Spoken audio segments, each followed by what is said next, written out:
Today is Monday, December 21st, 2020. Coming up on Roland Martin Unfiltered, broadcasting live from Atlanta. Vice President-elect Kamala Harris, she comes to Georgia to campaign for John Ossoff and Raphael Warnock in Columbus, Georgia. We were there, and we'll show you what she had to say. In Lamarck, Texas, the police department, they have released body camera footage of the officer who shot and killed a 22-year-old Joshua Feast earlier this month. We'll talk with attorney Ben Crump and Lakeisha Feast, Joshua's mother. Also, a coalition of black pastors in Georgia say Senator Kelly Loeffler's attacks on Raphael Warnock are also attacks on the black church. We'll talk to two of those pastors. President-elect Joe Biden gets his coronavirus vaccine today, and doctors continue their efforts to convince people to do the same. We'll give you the latest on COVID-19. A Dallas couple's cars were set on fire and Trump 2020 was painted on their house. We will share more with you. Plus, recently released body camera footage won by police officers in Boston showed them deliberately running into protesters with their cars. One officer even bragged about it. And a statue of Confederate General Robert E. Lee has been removed from the U.S. Capitol and will be replaced by one honoring a civil rights icon, Barbara Johns. A Kansas City newspaper is apologizing for its racist coverage over the years. A Virginia Beach black man is handcuffed for a crime he had nothing to do with. And Morris Day is here. He has new Christmas music that we'll preview. Yo, it is time to bring the funk on Roland Martin Unfiltered. Let's go.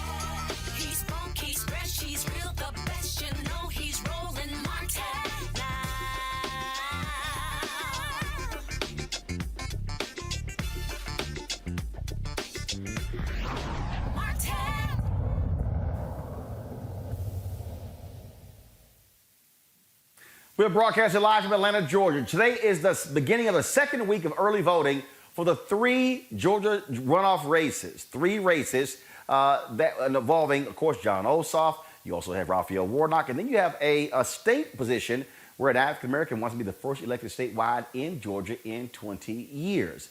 Well, Vice President-elect Kamala Harris, she was in the Peach State today. She was in Columbus, Georgia, holding a campaign rally for all three of them.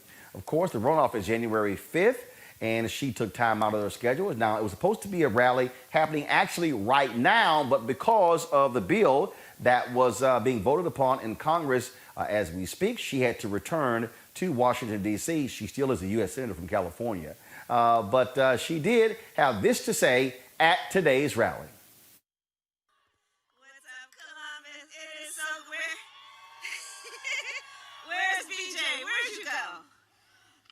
BJ, tell me, can we please give it up for her? So, BJ, I don't know what she doesn't do because she does everything. You got to know about her because she is an incredible leader. She, through this campaign up to November, was organizing folks, was registering folks, everyone from young students to the younger of the oldest of us. She has been organizing people and still continues to be such a leader. And when I look at someone like BJ, I know our future is bright. Let's give it up for BJ.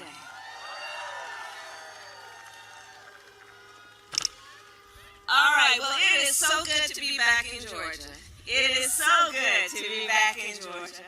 And I am here first and foremost to thank you all on behalf of Joe Biden and myself for doing what you did in November.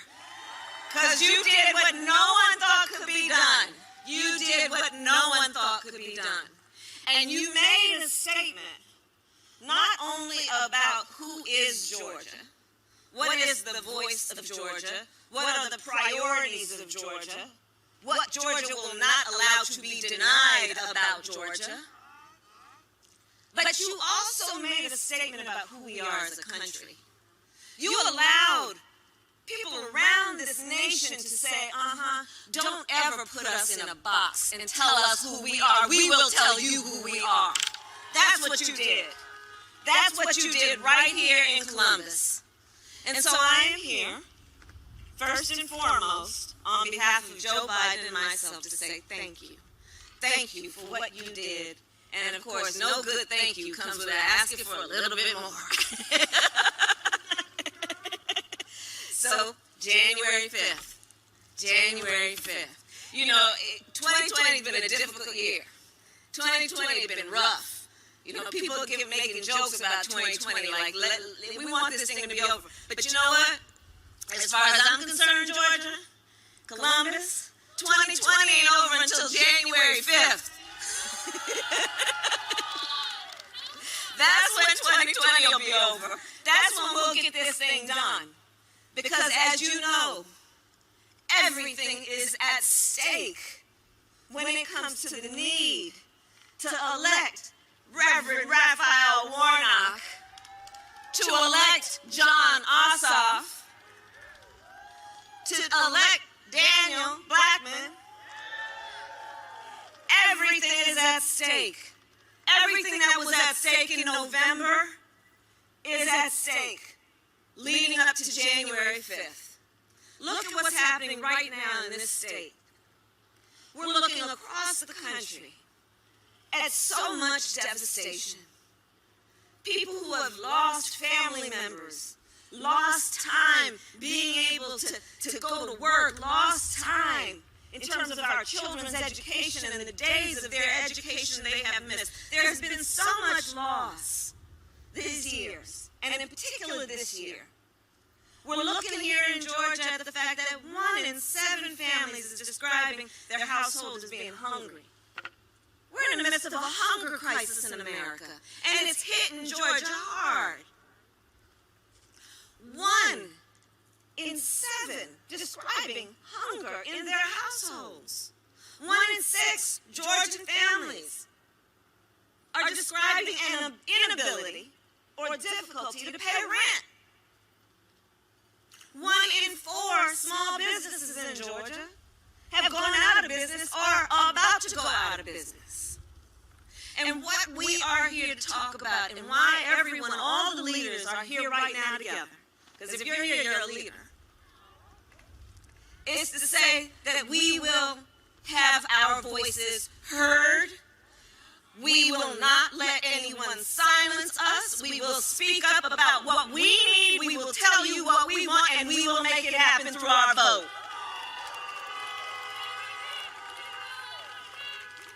And just like you did, you will do it again.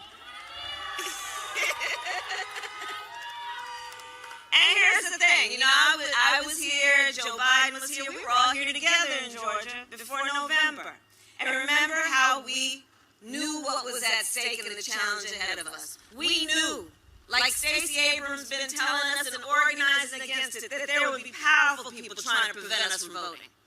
We knew the kind of games they would play to make it difficult, to suppress our vote, to make it confusing, to discourage us.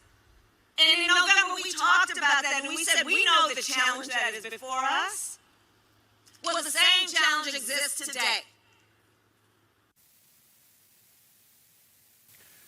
Of course, VP-elect Kamala Harris was here because Democrats understand how critical these 2 seats are. If Democrats win these 2 seats, that means they control the United States Senate. It'll be 50-50.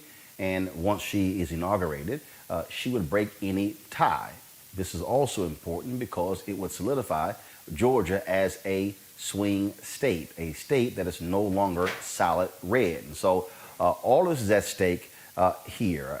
And so that's what you're looking at here. Joining us right now in our panel, Dr. Avis Jones-Weaver, political analyst, Mustafa Santiago Ali, former senior advisor for environmental justice, EPA, Julian Malveaux, economist, president, Emera Bennett College. First and foremost, I'll start with you, Avis, and that is when you look at what is happening in this state, it is a changing state. The work that you heard Kamala Harris say, the work that Stacey Abrams and the Fair Fight and others did, registering people, going out there, putting folks on the rolls, the fact that you're seeing significant increased black turnout, Latino turnout, young voters turnout. This is how you change a state. And so they want to constantly have the momentum. Last week, 1.3 million people have already voted in person or via absentee balloting.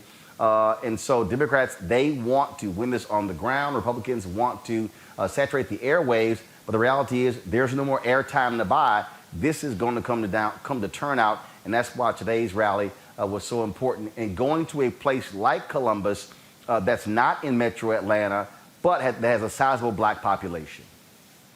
Absolutely true. I mean, if you look at where we have been with Georgia, what we're seeing right now is a state that is shifting demographically.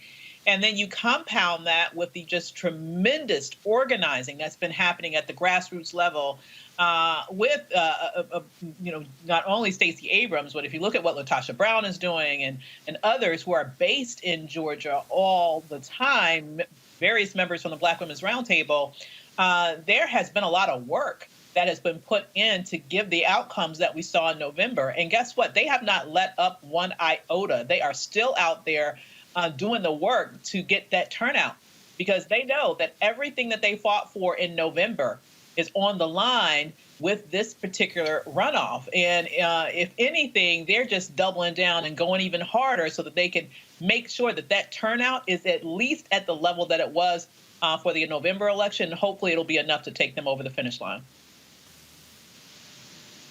When you look at what is happening in this state, when you look at, again, these critical rural areas, Mustafa, it means going there, spending the time there. We were in Savannah on Friday. We were in Athens on Saturday.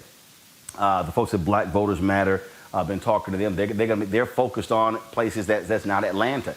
They are focused on these rural areas because they want to increase the turnout in these places. Yeah, it's amazing that folks are everywhere, it seems like all the time. And they're actually making sure that they're talking to folks who normally or sometimes actually get, unfortunately, don't get the attention that they deserve. So I know, Daniel Blackman, who's a good friend of mine, that he's always been focused on rural communities. I know Reverend Warnock very similarly understands the value and the power of making sure that you're creating a coalition that touches everyone. So it's exciting to see so many doors continually getting knocked on and making sure everyone know that they are valued, that they're going to be honored by these folks, and that they are needed to make it across the finish line. Julian Malveaux, this is going to be obviously a very, very, very close race. President-elect Joe Biden, he was here in Georgia last week. He was in Metro Atlanta. Of course, Vice President-elect Kamala Harris going out to Columbus. We saw Senator Tim Kaine from Virginia. He has been here. Also, Julian Castro has been here with John Ossoff. And so no word if former President Barack Obama plans to come to Georgia. But Democrats certainly need to pull out all of their guns in order to combat Republicans. They are the incumbents, Kelly Loeffler and David Perdue. And so, so the question is, I doubt, there's no word whether Bill Clinton or Hillary Clinton or others are going to come here. But again, they have to pull out all of the stops to make sure to get their folks out in order to win. Roland, you're absolutely right. And Mustafa is right about the whole issue of where people are going. Jamie Harrison in South Carolina has a pact that talks about I forget the name of it. It's like the end of the road pact. But it's people who have never been touched by political figures. So they feel completely alienated. So going to Savannah, going to rural Georgia, that makes a lot of sense. I'm not so sure, to be honest with you, how much sense it makes to bring an Obama or a Clinton in when you have that Barbie lookalike running around talking about radical socialism, etc., because we don't want to alienate those who are on the fence. I think it would be great, especially if President Obama would come. But I also there's nobody on the fence. Julian, there's nobody on the fence. Nobody's on the fence. This is not an on the fence election. They've decided. The issue is you got to get them out. And so bringing in, and Obama brings cameras, brings attention. You got to get people excited and get them out. Nobody is like, there are no undecideds in Georgia. But Roland, seriously, okay, getting them out is one thing, but who are you getting out? Bringing an Obama in, does that bring the crazy, you know your word, crazy, you know what, white people out? Because right now, at this moment, you have these crazy, you know what, white people who are basically rallying themselves around, what's that girl's name? The Barbie. And Kelly Loeffler. Okay, I didn't forget her name. I just don't call fools' names in public. No, anyway. you need, but here's the deal, though. Here's the deal. They're talking about bringing in Trump, bringing in Mike Pence. So guess what? You got to match big gun with big gun. Okay, I don't disagree with you. I'm just thinking ahead. At the end of the day, what is most important? Ahead too. Try to win. The most important thing is turnout. The most important thing is turnout, and the turnout has to come from places where we haven't seen it before. We have to see our folks in these rural areas where no one has ever seen them. It's not enough that Raphael Warnock, and I bless him, a friend, good people. It's not enough that he can get his church out. It's like, who else can he get out? Same thing with Ossoff. I mean, he is engaged younger people, which is important, but who else can they get out? Meanwhile, you got these people. I'm not trying not to curse on your show. So these Maryland farming idiots essentially are attempting at every end to basically minimize the importance of the black vote.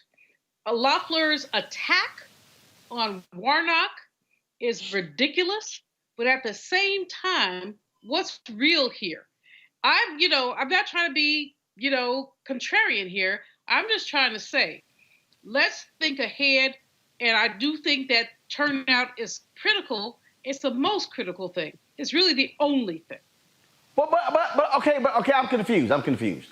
Because if we know turnout is critical, it kind of makes sense to bring out the most popular Democrat you have in the country. To me, it kind of makes sense, Avis, that you would be impressing upon Obama to make an appearance here, probably on maybe next Monday. Because here's the deal. Early voting ends December 30th or 31st, depending upon your county. Then the election is January 5th. You've got Christmas on Friday.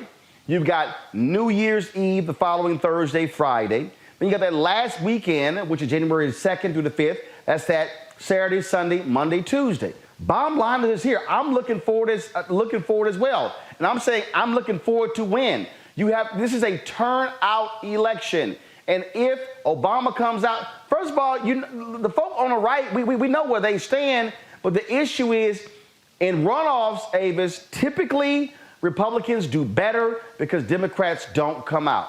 That's why you bring your big guns. That's why you put them on the camp. That's why you flood the zone. That's why if you're the Democrats and you're sitting here in Georgia, that's when you ask, look, Will Packer, Lynn Whitfield, Kiki Palmer, Common. They did events this weekend, Friday and Saturday, in Savannah as well as in Clayton County. This is where you sit here and say, fine, you bring back Morehouse men, Sam Jackson and Spike Lee. You figure out all the folk you can bring. You sit here and flood all of these different cities. You send them to Warner Robins and Columbus and Savannah. You send them all over to these places. You send them to Augusta, to Macon, to all the different places, because that, at the end of the day, that's how you get it. When we were in Albany, they said point blank that the turnout, the African-American turnout was 58%. Wow. 58. What happens if you move that to 65, to 68, to 70? That could win the election. It certainly could. I mean, the key to Georgia is the black turnout, point blank, period. The degree to which you can maximize that turnout is the degree to which we can breathe a sigh of relief in terms of being able to flip the Senate.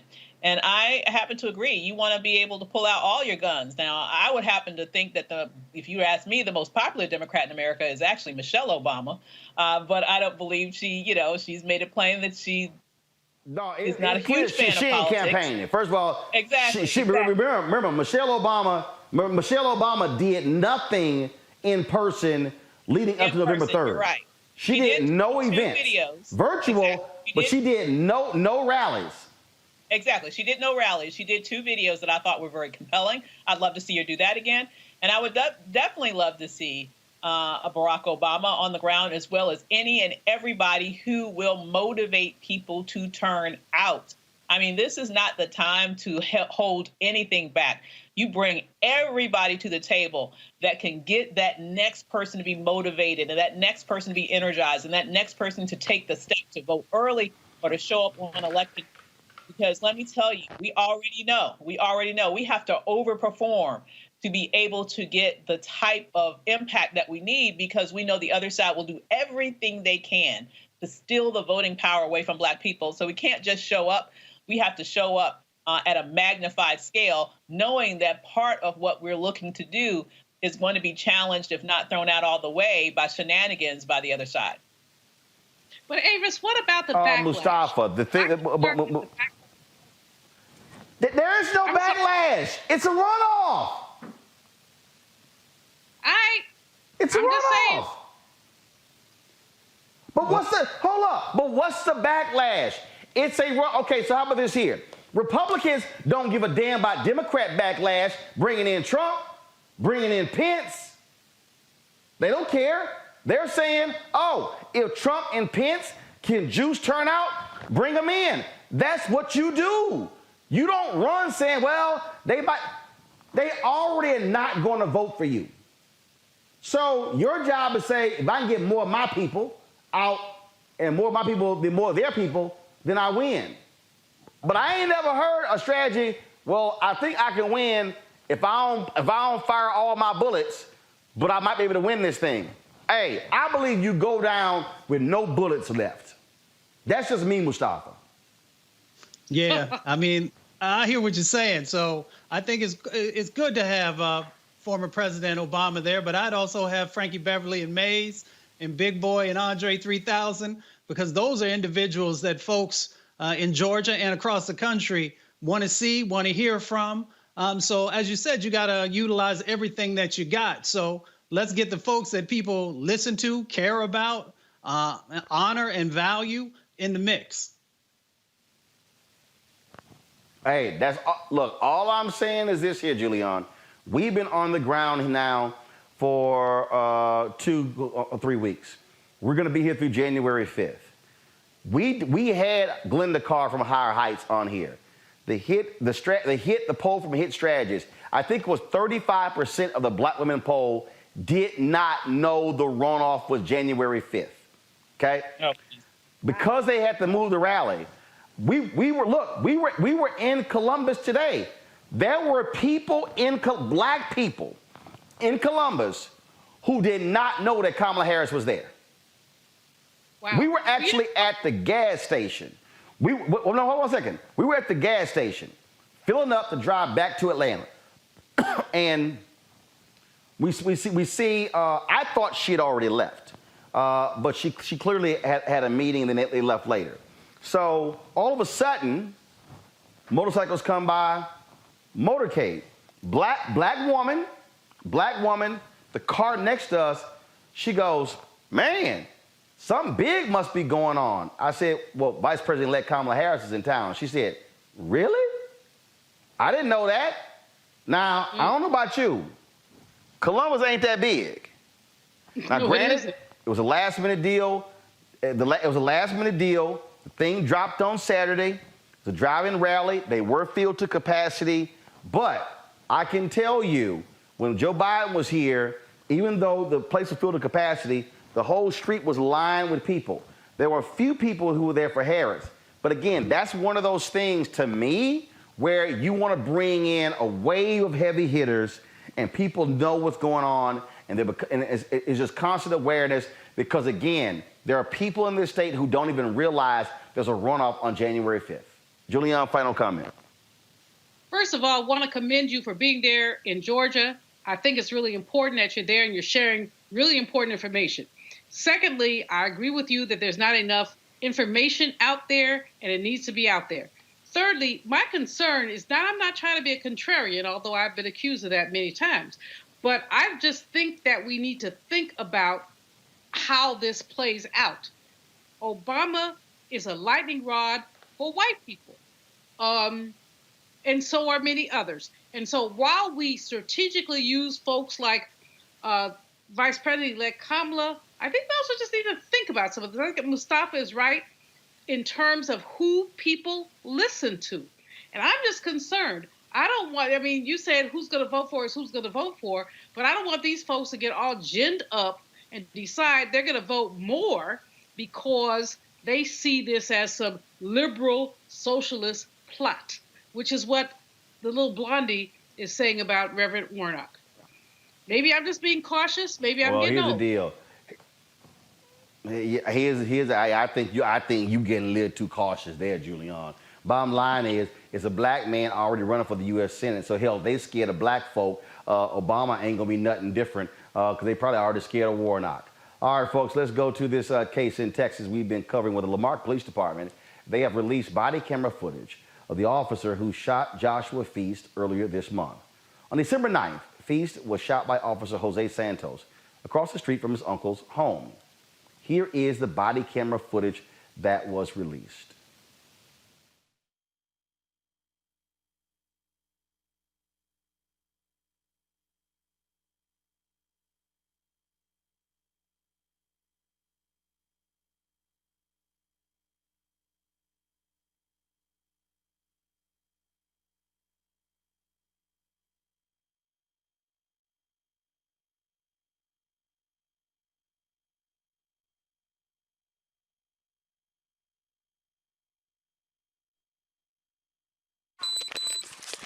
Thousand block of Purtle, send me units now.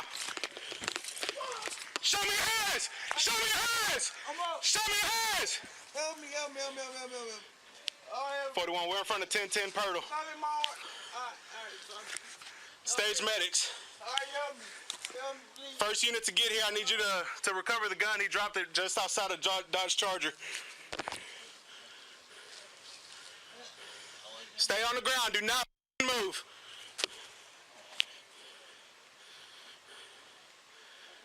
Put your arms out to the side, Josh. Josh, put your arms out to the side.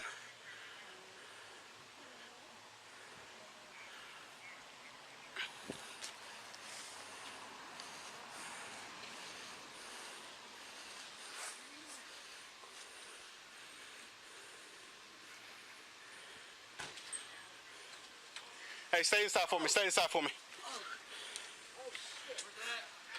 It's somewhere on the ground. He pulled it out his waistband as he took off running.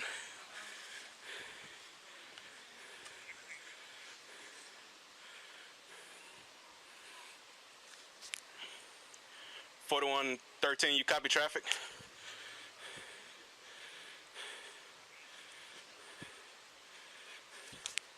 (10-4), just make sure you copy traffic. Hey, keep an eye on that house too. This house? Yeah, the Cyrus's house. 41, see if County and Tech City can send units out here. We got a large crowd starting to gather. Josh, talk to me.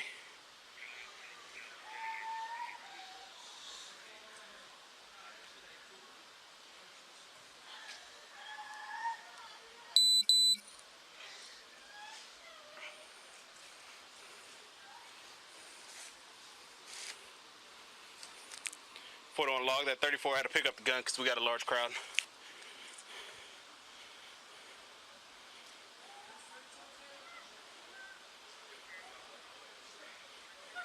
Rob, please don't start, Rob.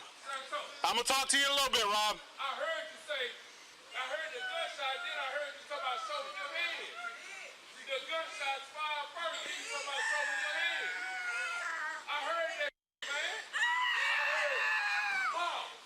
in your hand. That's what fucked up shit. Y'all back up. Y'all back up. I heard that whole ass. I heard that. I heard you talk about a nigga. Wow. The first one. 41, I need units here quick. Have step it up. I don't care where they come from. Y'all back up! Back up!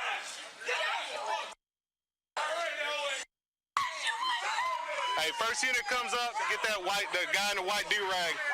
Rob, he's the one instigating everything.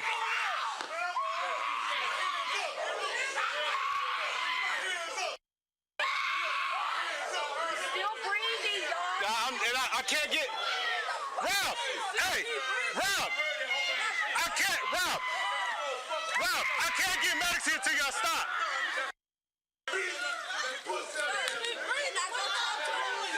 Y'all just wait. Yeah, you go. You see this? I can't get medics over here till we get this figured out. He pulled out a gun. He got a couple felony warrants. He pulled a gun on me.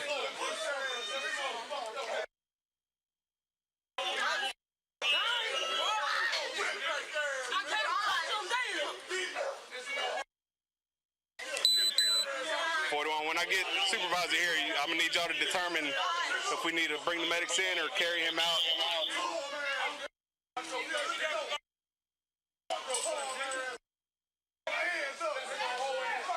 All right, let's put him in cuffs. 10-4, have him staged. We got a large crowd right now. Hey, buddy.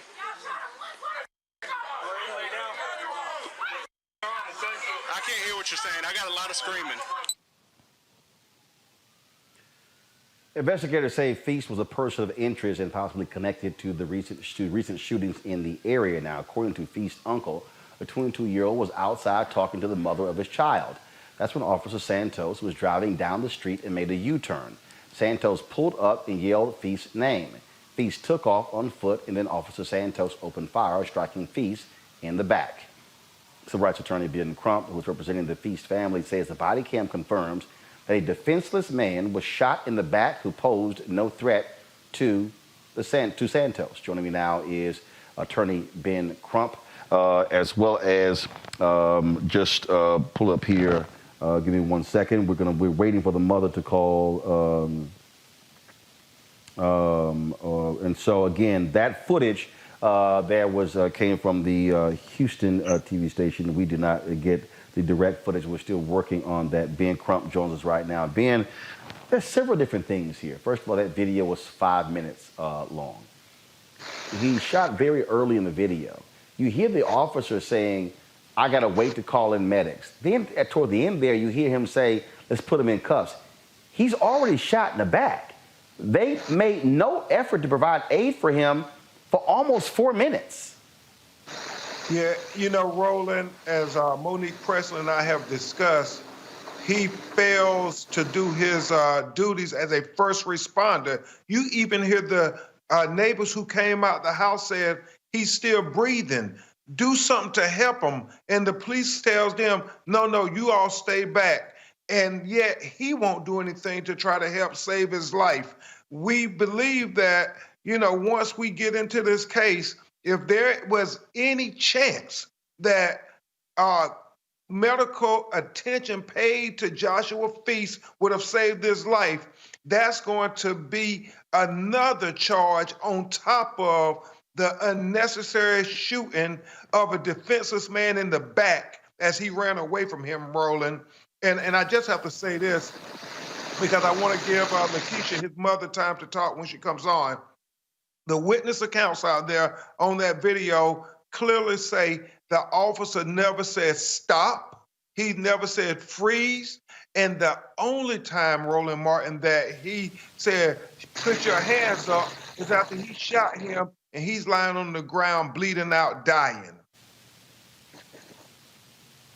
One of the things that is also strange, you hear the officer saying to the crowd, get back, get back, get back, send units in as possible. And again, what is strange to me is that you shoot someone, you offer no aid, then your whole deal is get the crowd under control. There's a body laying right there. And then put the cuffs on him? Yeah. And based upon the autopsy y'all had conducted, showed that pretty much he was dead there on the ground. Yeah, and then they put the handcuffs on him, Roland. And, you know, it begs the question, Roland Martin, because you and I talk often. I know Mustafa was on earlier, and we were talking about how much he enjoys our conversations and fighting for our people. Think about this, just opposed to Kyle Rittenhouse, the young white man in Kenosha, Wisconsin, who shot 3 people, killing 2 of them, and had an assault weapon around his neck walking towards the police. And they did not see him as a threat. Nobody attempted to arrest him. Nobody shot him in the back. Nobody killed him. But yet, a black man running away from you, who you claim has dropped the weapon, based on your own testimony, why shoot? Why treat him less than a human being when you handcuff him while he's obviously unconscious? But that's how they do our people. And it reminds me of the scene with Michael Brown and Ferguson, where the black people started gathering around. And it reminds me of George Floyd, where all the people started gathering around saying, look at the lack of humanity that they extend to our children. That's precisely it there when you talk about that lack of humanity. You and Joshua Feast's mother first got to see this video, correct? When was that? When did the city show y'all the video before it was released to the public? They showed it to us, Roland, on Thursday afternoon. And, you know, his mother has been such a pillar of ability for her family. He's been dignified and faithful, trying to be there for his 3-year-old son and his 5-year-old daughter, Joshua Jr. and Aaliyah. But it was when she saw that video and saw her son lying on the ground, not blurred out, because when you go to your social media and my social media, we want people to see actually him lying on that ground as his mother saw him, saying, I'm hurt, help me, I need help. And that's when she just lost it, because she's like, and he won't help my son. He shot him in the back, and now he's just going to let him die. And that's her firstborn son, Roland. So this is why we have to bring attention to this matter, because this is the 95th person killed since George Floyd was tortured to death in Minneapolis on May 25th, 2020. The 95th black person killed. Let me be clear about that. We are waiting to speak to the mother of Joshua Feast. They'll let me know very soon when she is on the line. Ben, we think about this case. We think about Michael Slater. We think about so many different cases where these officers firing weapons at someone who's running away. And it begs to ask the question again, why are you firing at someone who's running away, who didn't assault you, didn't fire at you, but it's sort of like, oh, I see weapon, I'm about to fire at you. I mean, and again, because here's the deal. The officers say, oh, he had a couple of felony warrants. You know who he is. You know who he is. Yep. Yeah. Roland, it's one of the most cowardly things you can do, to fire at a defenseless man running away from you. But it's almost like a cliche, the police shooting black men in the back. When you think of Stephon Clark in Sacramento, California, in his grandmother's backyard, when you think of Laquan McDonald in Chicago running away and all 14 of those police officers lied, and questions about Rahm Emanuel, what he knew. When you think about Terrence Crutcher in Tulsa, Oklahoma, walking away with his hands up slowly, hands up, don't shoot on video, and the white policewoman, Betty Crutcher, shot him in the back. And then you think about Jacob Blake Jr. in Kenosha, running away from him. The guy grabbed his shirt, shoots him 7 times, point blank range.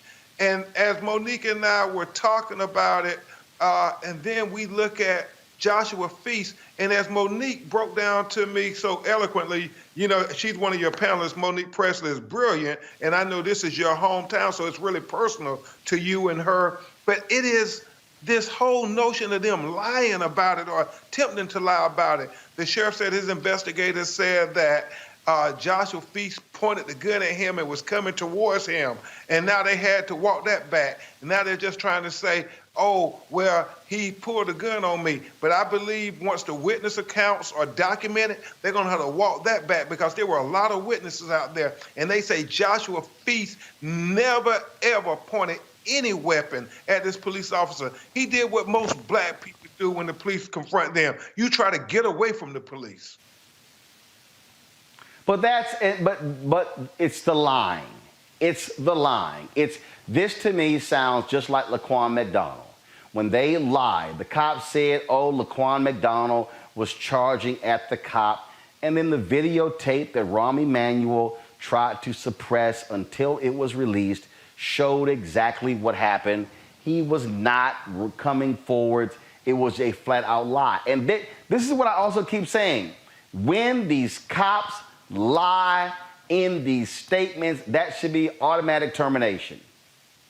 Exactly, Roland. And I don't even understand how this particular officer, Jose Santos, even has a job now. Because when you look at what he did in 2013 to an unarmed black man, Reginald Davis, how they kicked him and stomped him and hit him and put his head underwater in Galveston, Texas, when he was with the Galveston Police Department, it begs the question. But it leads us to a larger conversation, Roland Martin, and you're the perfect person to have this conversation with your political acumen.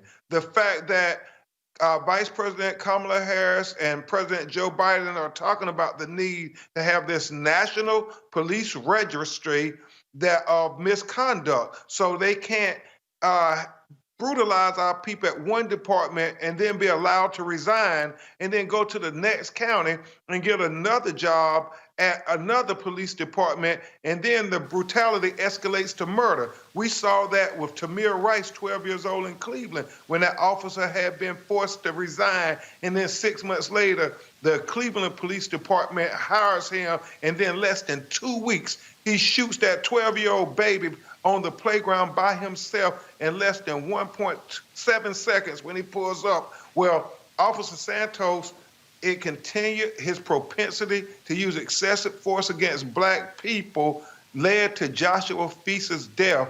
And Joshua Feast should be here this Christmas with his 3-year-old son, Joshua Jr., and his 5-year-old daughter, Alea. But yet, because this officer was allowed to keep his badge and gun after his conduct had been condoned, and it was heinous how they beat that brother up in 2013.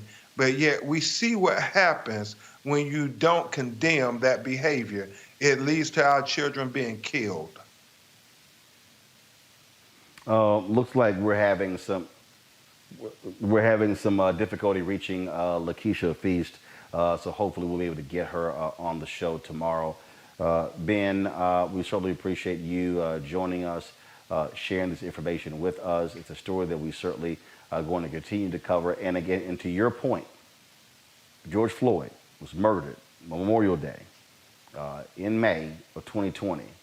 And we continue to see these actions take place by police departments, which shows you why you need the George Floyd Justice Act on the federal level, which shows you why you need to deal with qualified immunity, which shows you why you need to have counties and cities also changing policies. This battle, people can get mad with the slogan of defund the police, but as you said, 95 people, 95 families, 95 African Americans have, since George Floyd's death.